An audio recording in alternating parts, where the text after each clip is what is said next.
참 피곤하고 졸린 시간입니다. 맞습니까? 졸음을 피하기 위해서 양손을 가지고 자기의 귀를 잠깐만 마사지 한번 해보겠습니다. 이 귀에는요, 우리 몸 안에 모세혈관 중에 가장 미세한 모세혈관이 많이 퍼져 있는 몸의 실체의 일부입니다. 그래서 이 귀를 마사지를 해주면요, 우리 안에 피가 활발하게 순환이 되어서요, 정신이 번뜩이는 그런 생활을 할 수 있습니다. 네, 제가 왜 이런 말을 하는가 하니 참 졸립고 그런데다가 세상 재미없고 세상 참 조용한 말을 하는 사람이 이런 말을 하려고 하니 참 더 졸리게 만드는 이 시간일까 싶어서 한번 잠을 깨자는 차원에서 말씀드렸습니다. 네, 오늘은 선택 그리고 집중하는 힘이라는 제목으로 함께 하나님의 말씀 나누도록 하겠습니다. 90년대 초반까지 스포츠 선수로 활약하던 선수가 있습니다. 바로 미국의 보 잭슨이라는 사람입니다. 사진 한번 보여주겠습니까? 이 사람은 미식 축구 선수였는데요. 바로 러닝백이었습니다. 러닝백의 역할은 뭐냐면요, 정말 득점을 하기 위해서 공을 쥐고 힘차게 달리는 상대편 진영에 달려가는 그 역할을 하는 사람이 바로 러닝백이었습니다. 네, 이 사람이 얼마만큼 잘했냐면요, 대학교 매년 뛰어난 대학 풋볼 선수에게 주어지는 하이즈먼 트로피를 탔던 사람입니다. 이 선수는 프로로 진양을 해서 굉장한 성적을 거두기도 합니다. 그런데 이 보 잭슨은요, 이 자리에서 멈추지 않고요, 야구 선수로 자신의 역할을 더 넓혀갑니다. 겨울에는 풋볼 선수로 뛰고 또한 봄부터 가을까지는 야구 선수로 그렇게 활동을 하는 것입니다. 야구 선수로 얼마나 또 잘했냐면요, 홈런을 30개 그리고 타점을 100개 이상 낸 성적을 거두었습니다. 엄청난 타자로서 활동을 했습니다. 어쩌면 전무후무한 사람이라고 생각할 수도 있을 것 같습니다. 풋볼도 잘하고 야구도 잘하는 한 선수, 이 선수가 참 역사적인 선수가 아닌가 생각합니다.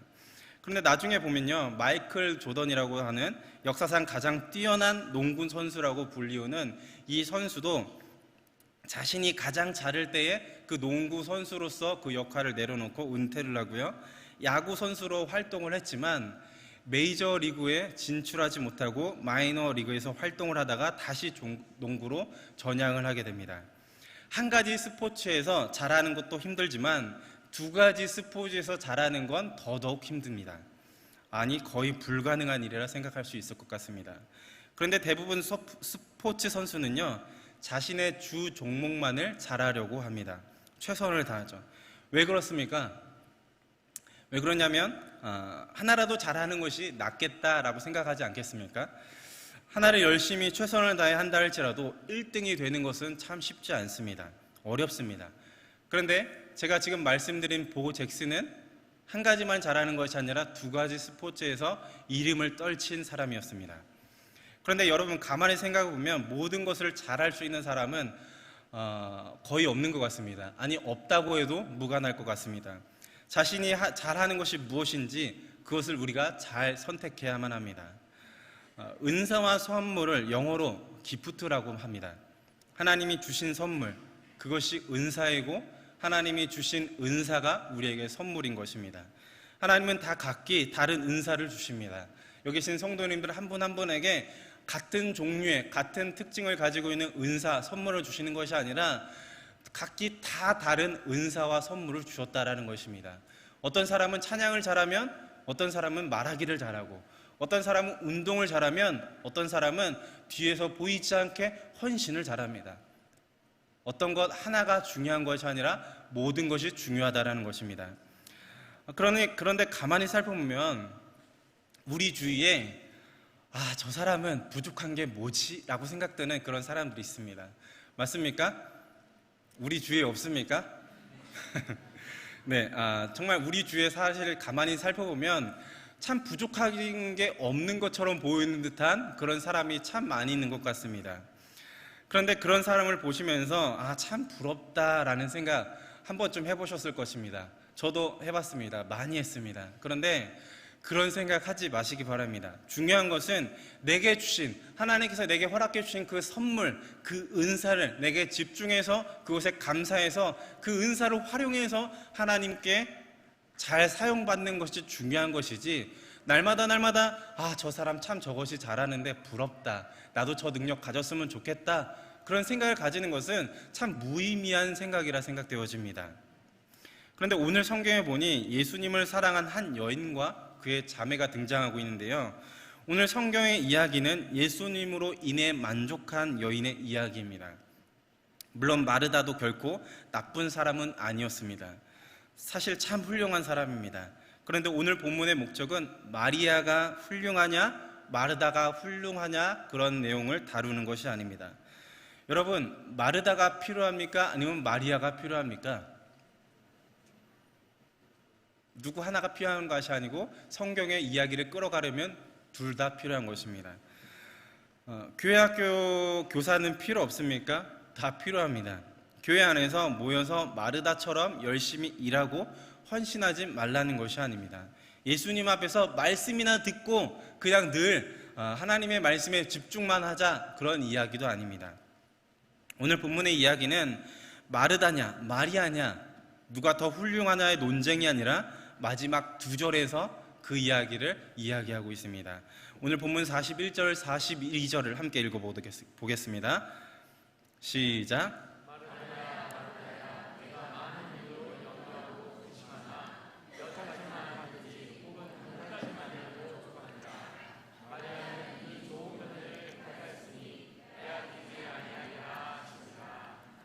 네, 우리가 살아가면서요, 교회 안에서도 마찬가지지만 우리의 삶의 터전에서 모든 것을 잘 하기는 거의 불가능합니다. 그런데 다 할 수 없을 때 우리에게 중요한 몇 가지를 집중해서 선택하는 것, 그것이 무엇인지 판단하고 그것을 우리가 어떻게 할 것인지 판단하는 것 참 중요합니다. 오늘 성경의 이야기가 그 이야기를 우리에게 전하는 것입니다. 한번 예를 들어보죠. 공부하는 학생이 있습니다. 공부를 하려고 하니 공부에 집중이 되지 않아서 집중하자라는 핑계 삼아 귀에는 이어폰을 꽂습니다. 참 비트가 빠른 음악이 흘러나옵니다. 이 음악에 나의 고개도 비트에 실어 봅니다. 그런데 학생은 얼마나 그때 배고플 시기 아닙니까? 공부를 하자니 배도 고픕니다. 그래서 간식을 먹습니다. 오물오물 간식을 씹습니다. 그러니 너무나 피곤합니다. 기지개도 한번 펴봐야겠습니다. 언제 공부하는 것입니까? 이 학생 공부하는 것입니까? 아니면 간식을 먹는 것입니까? 아니면 진짜 휴식을 취하는 것입니까? 회사를 다니는데 열심히 살고 업무를 잘 처리하는 것 같지만 자꾸 뒤처지는 것 같아서 그런 느낌을 받을 때가 있습니다. 왜냐하면 아무리 열심히 해도 가만 보니 사람들은 더 열심히 치열하게 일하며 살고 있기 때문입니다. 제가 일전에 청과 시장에서 일을 한 적이 있는데요, 그 시장의 시작이 언제인지 아십니까? 새벽 2시 반이었습니다. 제가 그곳에 출근하려고 하니, 저는 과일 시장에서 일했는데요, 시작을 하려고 하니 4시 반까지 출근해야 합니다. 그래서 꼬박 일하고 퇴근을 10시에 퇴근했습니다. 그러고 하루에 4만 원 받았습니다. 근데 제가 4만 원 받았다는 게 중요한 게 아니고요, 세상의 사람들은 얼마나 정말 치열하게 열심히 일하고 있는지 몰랐습니다. 그곳에 가니까 자신의 업을 위해서 이렇게 열심히 일하고 있다는 것을 미처 몰랐는데 그때 깨달았습니다. 그래서 제가 하는 일에 더 열심히 최선을 다해 노력해야겠다라는 그 생각을 그때 많이 했습니다. 자기 개발을 목적으로 출근할 때에 새벽부터 일어나서 영어 학원을 다니는 사람들이 있습니다. 그리고 출근했다가 퇴근하고서 또 한 번 토익 학원을 들리죠. 그리고 요가도 하고 헬스도 하고, 출퇴근하는 그 바쁜 통에 시간을 그냥 흘려보내기 너무나 아까워서 언어라도 다시 한번 공부해야겠다라고 귀에 또 이어폰을 꽂습니다. 뭐라고 이야기를 합니다. 학교 가는 것은 무엇이고 내 꿈은 무엇이고 영어로 들려줍니다. 나도 한번 읊어봅니다. 주말에 아이들과 놀기로 약속했는데 갑자기 거래처 사장님과의 약속이 잡혔습니다. 이 일을 이어가려면 거래처 사장님과의 약속을 어길 수 없습니다. 분명 아이들이 실망할 것을 알지만, 내 아내조차 이것에 관해서 실망할 것을 알지만, 내 아이들을 먹이고 입히기 위해서, 내 아내를 좋은 자리에서 누이기 위해서 이 일을 포기할 수 없습니다. 이것이 현실을 살아가는 현대인들의 삶이 아니겠습니까? 오늘 본문에 등장하는 마르다, 마리아를 가만히 살펴보면 성격이 굉장히 다릅니다. 그것을 쉽게 발견할 수 있습니다. 마르다와 마리아 성격을 한번 살펴보겠습니다. 마르다는 좀 성격이 활발하고 적극적인 성격이었던 것 같습니다. 오늘 본문 38절에 보니 이렇게 이야기를 합니다. 제가 한번 읽어보겠습니다. 그들이 길 갈 때에 예수께서 한 마을에 들어가심에 마르다라 이름하는 한 여자가 자기 집으로 영접하더라. 나중에 나사로의 사건이 일어나는데요, 마르다와 마리아가 이사를 가지 않았다라면 예수님께서 지나가시는 이 마을이 베단이라는 마을이었을 것입니다. 예루살렘 근교에 있는 한 작은 마을인데요, 예수님께서 그 마을을 지나가는데 마르다가 예수님을 보고 예수님 우리 집으로 와주십시오, 우리 집에 같이 함께 해주십시오 라고 초청을 하는 겁니다. 그런데 가만 보면 이 마르다와 마리아는 부자는 아니었을 것입니다. 아주 가난한 형편의 생활을 하는 사람이었을 것이라 확신합니다. 왜냐하면 이 베단이라는 이름의 뜻을 보면 알 수 있습니다. 이 베단이라는 이름이 어떠한 의미를 가지고 있냐면 바로 가난한 자들의 집이라는 의미를 가지고 있다는 것입니다. 그만큼 너무나 형편이 어렵지만 예수님을 보니까 예수님을 나의 집에 초청하고 싶었던 생각이 들었던 것입니다. 그래서 물불 가리지 않고 자신의 형편을 생각하지 않고 예수님을 나의 집으로 초청한 것입니다. 여러분, 중국어로요, 베이피아오라는 말이 있습니다. 베이피아오, 이 말은 무슨 말이냐면 우리말로 직역하면 이렇습니다. 베이징에 살지만 호적이 없는 사람, 주로 안정된 직장과 집이 없는 사람을 일컬어 말하는 것입니다. 지금 현실로 말하면 어떤 난민이라고 생각할 수 있을 것 같습니다. 그 정도로 마르다와 마리아의 형편이 어려웠다라는 것입니다. 판자촌 마을에 사는 사람, 그 정도 쪽으로 생각하면 될 것 같습니다. 그런 여유가 없던 삶을 살고 있었던 마르다와 마르다가 바로 예수님을 초청했던 것입니다. 분명 형편이 그리 넉넉하지 않았을 텐데도 불구하고 마리아는 예수님을 초청했다라는 것이 조금은 의아하지만 그의 성격이 적극적이고 어떤 활발한 성격이었기 때문에 자신의 형편을 바라보지 않고 예수님을 초청했다라는 것입니다. 한번 요즘 시대로 한번 생각해 보았으면 좋겠습니다. 마르다가 자신의 형편을 생각하지 않고 예수님을 초청했다라는 것 한번 생각해 볼 필요가 있는데요. 요즘 한 사람 밥 한 끼 가격이 얼마 정도 되십니까? 요즘 시대로 생각해 보면 한 8,000원에서 10,000원 정도 될 것 같습니다. 그런데 마르다가 예수님 귀빈을 초청한 거 아닙니까? 그러니까 귀빈을 초청했으니까 10,000원짜리 식사를 대접하기에는 조금 아니었을 것이라 생각합니다. 그래서 조금 가격을 올려서 한 15,000원 정도, 그 정도 한번 대접을 하면 좋을 것 같다는 생각입니다. 근데 마르다의 성격을 보면 성경에 나와 있지는 않지만 예수님만 초청했을 거라 생각하지 않습니다. 제 생각에는 예수님과 함께 활동하던 예수님의 12제자, 그 제자들 함께 초청했을 것 같습니다. 그러니까 가만히 생각해보면 예수님과 그의 제자 벌써 13명이죠. 그 마르다와 마리아 그리고 그의 오빠까지 있었으면 벌써 16명이 함께 식사를 할 그 가격이면 적어도 약 25만 원 정도의 가격이 있어야 되는데 이 사람의 형편을 보니 지금으로 말하면 기초생활수급자 정도 될 것 같은데 나라에서 지원해주는 약 몇십만 원 그 돈으로 한 달을 살아야 함에도 불구하고 그 돈으로 한 끼 식사 분량으로 다 투자를 한 것입니다. 얼만큼 이 사람이 물불 가리지 않고 자신의 적극적인 성격을 통해서 한 사람을 대접했습니까? 이 선택이 이 사람을 이렇게 흘러가게 만들고 있습니다. 마르다의 성격도 한 가지 살펴보면 경쟁심도 있었던 것 같습니다. 자신이 도움이 필요하면 직접 가서 마리아에게 우리 지금 예수님 대접하는데 좀 도와달라고 이야기를 하는데 그렇게 이야기하지 않습니다. 저 같으면 이랬을 것 같습니다. 어금니를 꽉 깨물고 마리아야, 지금 우리 앞에 예수님이 있는데 지금 뭐 하는 거야? 빨리 와서 도와줘야지. 그러지 않았을까요? 그런데 이렇게 말하는 것도 아니고 예수님께 이렇게 말합니다. 예수님, 지금 마리아가 지금 눈치도 없이 예수님 대접하지 않고 지금 그렇게 예수님 앞에서 예수님의 말씀을 듣고 있는데 빨리 마리아에게 말씀해서 빨리 예수님께 대접할 수 있도록 말해 주십시오라고 그렇게 요청을 합니다. 그런데 그렇게 말하는 마르다에게 오늘 본문 41절과 42절과 같이 이렇게 말씀합니다. 다시 한번 읽어보겠습니다. 시작.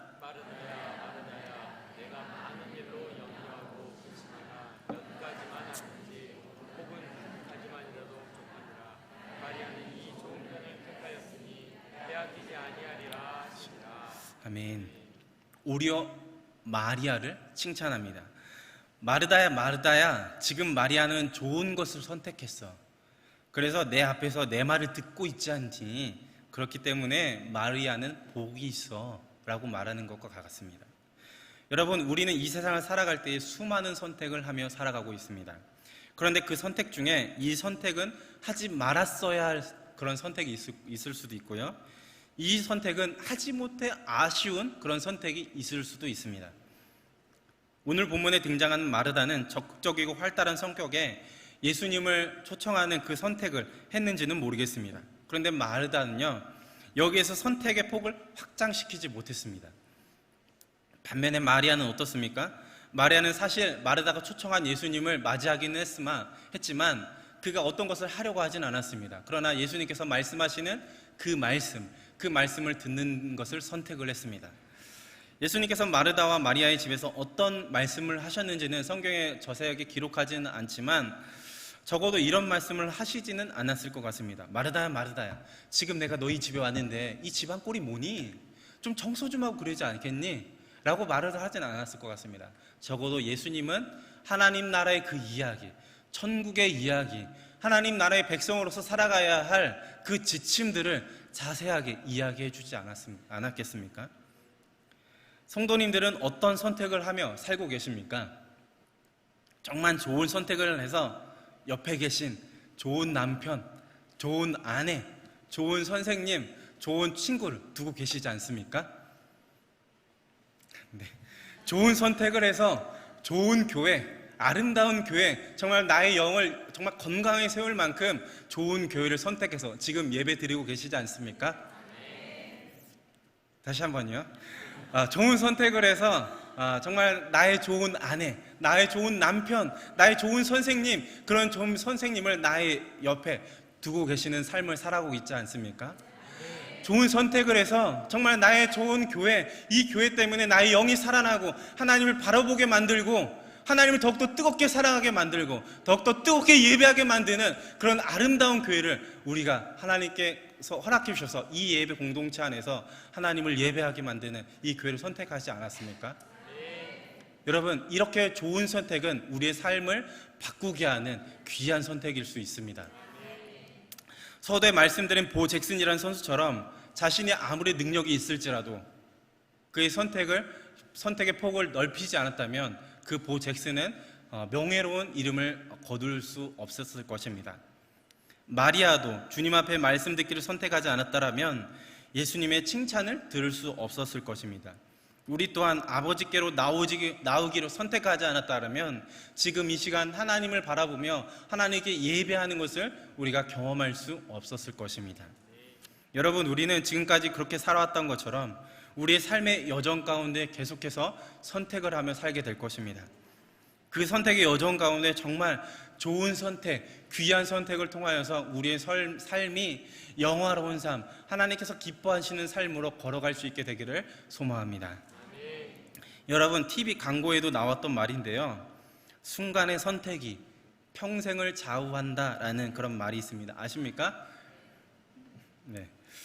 순간의 선택이 평생을 좌우할지는 잘 모르겠습니다. 진짜 그런지는 모르겠습니다. 그러나 어떤 선택이든지 우리는 옳은 선택, 생명을 살리고 주님의 말씀에 귀 기울이는 선택을 할 수 있어야만 합니다. 오늘 본문을 가만히 살펴보면요, 단순히 두 사람의 성격이 다른 점을 이야기하는 것이 아니라 일을 많이 하고 적게 하고의 차이가 아니라 전혀 다른 그것에 있음을 이야기하고 있습니다. 그것이 무엇인가 하니 마르다는 마음이 분주했고 마르다는 예수님께 집중했다라는 것입니다. 다시 한번요. 마르다는 마음이 분주했고 마리아는 예수님의 말씀에 집중했다라는 것입니다. 여러분, 선택도 중요하지만 선택보다 더 중요한 것은 나의 마음을 어디에 쏟아붓느냐, 그것이 더 중요하다라는 사실입니다. 분주하다라는 단어는요, 이런 의미를 가지고 있습니다. 정신을 빼앗기다, 정신을 빼앗기다라는 의미를 가지고 있습니다. 예수님을 누가 초청했나요? 우리가 너무나 잘 알고 있듯이 마르다가 예수님을 초청했습니다. 그랬으면 더 신경을 쓰고 예수님을 대접을 잘 해야 하는데 그는 그러지 못했습니다. 그의 마음에 불평을 가지고 마리아를 시기했습니다. 정작 중요한 것을 놓치고 빼앗겼던 것입니다. 여러분은 얼마나 분주한 삶을 살고 있습니까? 바쁜 인생을 사는 것 참 중요합니다. 참 좋습니다. 그러나 바쁘게 살다 보면 어떤 면에서는 긍정적인 효과도 있고 긍정적인 것이 있는 것이 사실입니다. 그러나 성경은 분주함을 통해서 우리가 일을 잃게 되는 것, 그것이 있다라고 성경은 이야기하고 있습니다. 여러분, 너무나 분주해서 중요한 것을 잃어버리지 말아야만 합니다. 빼앗겨서는 안 됩니다. 누가 공부를 잘하나요? 오래 앉아있으면 공부를 잘합니까? 아니요. 오래 앉아있다고 공부를 잘하는 것이 아니던데요. 오래 앉아있는 것 참 중요하지만 집중해서 짧은 시간이라도 공부를 해야 하는 것입니다. 여기 있는 대부분의 성도님들이 학창시절에 벼락치기라는 것을 한번 해보셨을 것입니다. 맞습니까? 네, 저도 벼락치기 참 많이 했는데요. 벼락치기에서 많은 학생들이 100점 많이 받습니다. 맞습니까? 벼락치기에도 100점 못 받았습니까? 벼락치기에도 100점 받는 친구들 많이 있던데요. 그런데 왜 그렇게 벼락치기 하루만 공부했는데, 이틀만 공부했는데 100점 받을 수 있었습니까? 그것은 집중했기 때문입니다. 집중해서 열심히 공부했기 때문입니다. 집중하다라는 중국어 단어에 이런 단어가 있습니다. 멍쩔이라는 단어가 있습니다. 이 단어가 어떤 의미냐면 집중하여 단 한 번에 쏟아내다라는 의미를 가지고 있습니다. 용맹스러운 세찬 힘이라는 의미를 가지고 있습니다. 갑작스럽기는 하지만 갑작스럽게 자신의 힘을 쏟아내면요, 용맹스러운 힘도 발휘할 수 있다는 것입니다. 마리아가요, 하나님의 말씀에, 예수님의 말씀에 집중하니까요, 예수님의 칭찬을 받을 수 있었고요, 우리의 삶 가운데 예수님의 말씀에 집중하면요, 마리아가 경험했던 것보다 더 놀라운 신비한 능력, 아니 신비한 능력은 아닐지 모르겠지만 하나님께서 우리에게 공급하여 주시는 놀라운 은혜와 복을 우리가 경험할 수 있다는 것입니다. 선택보다 더 중요한 것은 집중입니다. 어디에 집중하시겠습니까? 세상에 집중하시겠습니까? 아니면 귀하고 귀한 하나님의 말씀에 집중하시겠습니까? 우리 인생 가운데 많은 분주함을 해결할 길이 없을지도 모르겠습니다. 그러나 그 속에 정말 집중해야 할 것, 최고의 하나님께 최선의 방법으로 예배 드리는 것, 우리의 마음과 뜻과 정성을 드리는 우리의 삶으로 하나님께 기쁨을 올려드리고 영광을 올려드릴 수 있는 그런 모든 성도님들의 귀한 삶이 될 수 있기를 주님의 이름으로 축복합니다. 함께 기도하겠습니다.